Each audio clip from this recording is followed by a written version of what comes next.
حضرت موسیٰ علیہ السلام اللہ تعالیٰ کے عظیم پیغمبروں میں سے ایک ہیں جنہیں بنی اسرائیل کی ہدایت کے لیے بھیجا گیا۔ ایک کا زمانہ ایسا تھا جب مصر میں ایک نہایت ظالم بادشاہ فرعون حکومت کرتا تھا، جو خود کو خدا کہتا تھا اور لوگوں پر بے پناہ ظلم کرتا تھا۔ خاص طور پر بنی اسرائیل کو اس نے غلام بنا رکھا تھا اور ان پر سخت مشقت ڈالتا تھا۔ اسی ظلم کے دوران اسے خبر ملی کہ بنی اسرائیل میں ایک ایسا بچہ پیدا ہوگا جو اس کی حکومت کے خاتمے کا سبب بنے گا۔ چنانچہ اس نے حکم جاری کر دیا کہ بنی اسرائیل میں پیدا ہونے والے ہر لڑکے کو قتل کر دیا جائے، جس کی وجہ سے ہر طرف خوف و ہراس پھیل گیا۔ ایسے ہی حالات میں حضرت موسیٰ کی پیدائش ہوئی، اور اللہ تعالیٰ نے ان کی والدہ کے دل میں ایک خاص بات ڈال دی کہ وہ اپنے بچے کو ایک صندوق میں رکھ کر دریا میں بہا دیں، اور یقین رکھیں کہ اللہ اسے محفوظ رکھے گا اور ایک دن اسے واپس لوٹا دے گا۔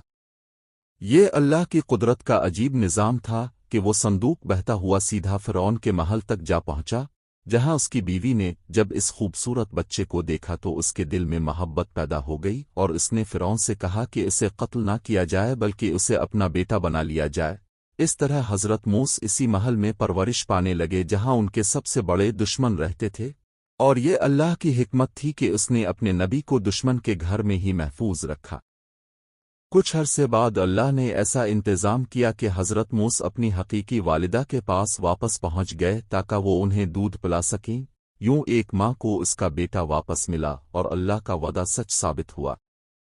وقت گزرتا گیا اور حضرت موسیٰ جوان ہو گئے۔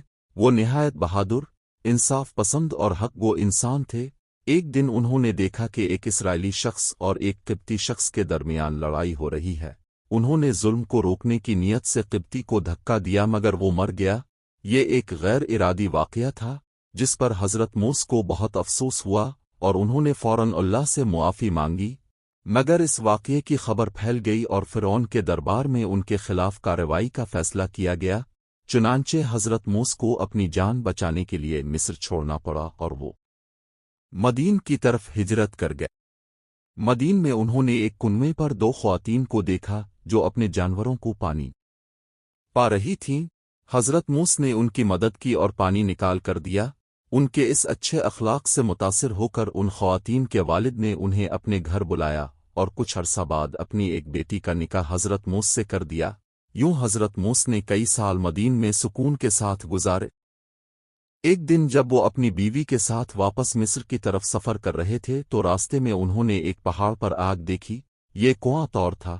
جب وہ اس کے قریب پہنچے تو اللہ تعالیٰ نے ان سے کلام کیا اور انہیں نبوت عطا